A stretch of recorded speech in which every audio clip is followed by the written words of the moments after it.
Pour cela, nous allons présenter l'architecture que nous avons mis en place dans notre application. C'est l'architecture SOA que nous avons implémentée dans notre cas. Pour cela, qu'est-ce qui se passe? Nous avons nos utilisateurs. Les utilisateurs que nous avons vus dans les différents cas d'utilisation qui veulent interagir avec notre application. Pour cela, qu'est-ce qu'ils font? Les utilisateurs envoient une requête HTTP à notre application.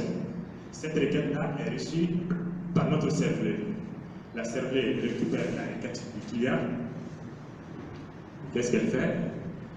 Elle va vérifier la requête et appeler la page JSP correspondante en fonction de la vue demandée. Si par exemple, l'utilisateur veut accéder à la page de logique de l'application, elle envoie une requête HTTP. Cette requête HTTP est reçue par notre serveur qui analyse la requête, qui voit que la requête a besoin de la page du GSP, qui va prendre la page GSP et qui va l'envoyer au client. Cependant, il peut y arriver. Bon, pour cela, nous voyons que cette partie de notre application représente la couche web de notre application. C'est cette partie qui permet de traiter les requêtes HTTP. Souvent, il peut y arriver que nos serveurs ne peuvent pas directement gérer la requête du client. Par exemple, un client qui veut la liste des produits, il va demander au serveur, mais il ne connaît pas la liste des produits. Qu'est-ce qu'il va faire? Il va faire appel à nos services web.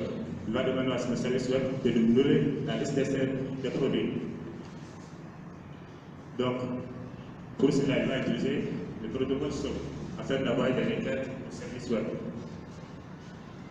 Le service web aussi va interagir avec nos EJB. Les EJB, ce sont des entreprises Java Bean. C'est une technologie qui permet de gérer les cycles de vie des objets. Il y a deux types d'EJB. Il y a les EJB Session et les EJB Entity. Les EJB Entity, ce n'est autre chose que la partie couche métier de notre application, c'est-à-dire les différents objets métiers, les classes.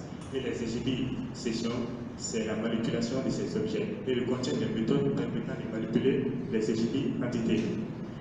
Donc, nos services web vont communiquer avec les EJB Sessions qui vont manipuler nos EJB entités. Cette partie de notre application est la couche service et métier. L'ensemble de cette partie, la couche web, la couche service de notre application, se trouve dans notre serveur d'application.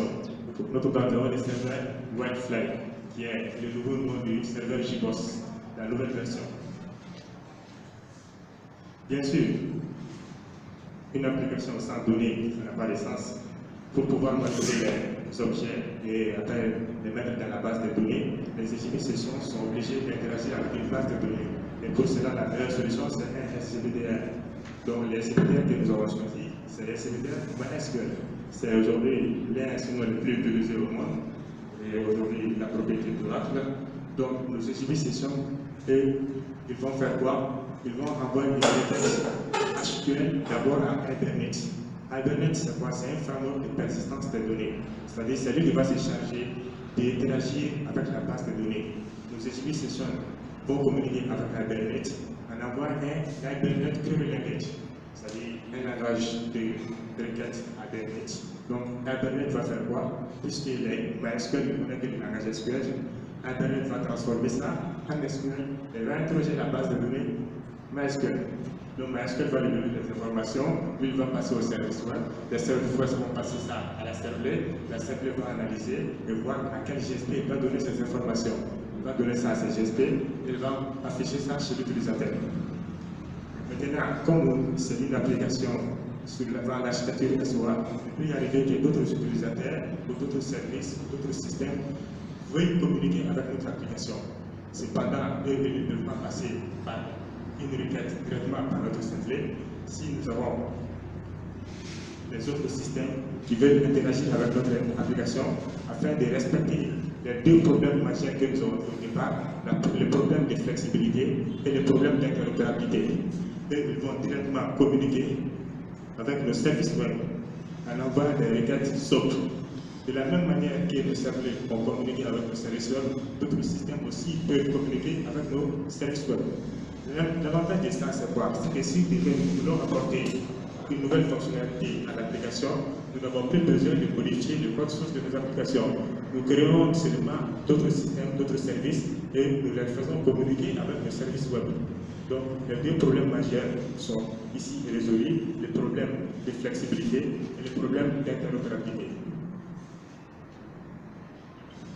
Donc, après tout ce qui a été dit, il est clairement évident que l'adoption de l'architecture SOA reste aujourd'hui la meilleure solution pour un meilleur retour sur l'investissement, une meilleure agilité, une intégration et une coopération flexible qui dépend des besoins de l'entreprise. L'utilisation de telle architecture facilite l'évolution des applications, même si souvent pour le début, elle demande un peu d'effort de conception. Nous avons constaté aussi que dans certaines entreprises, la plupart des applications sont abandonnées, partent dans les services, ils sont en train de gérer tout manuellement tous les demandes, vous n'avez pas d'application. Ils disent bien sûr, mais on l'a abandonné parce qu'elle ne répond plus à nos besoins.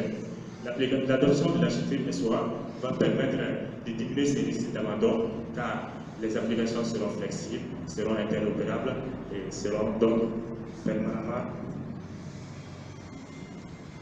Donc, la rédaction de ces mémoires m'a permis d'approfondir mes connaissances sur l'architecture SOA, de mener une étude théorique sur l'architecture SOA et de rassembler une documentation sur le sujet en menant et aussi en corrigeant un vrai projet de réalisation d'application suivant cette architecture.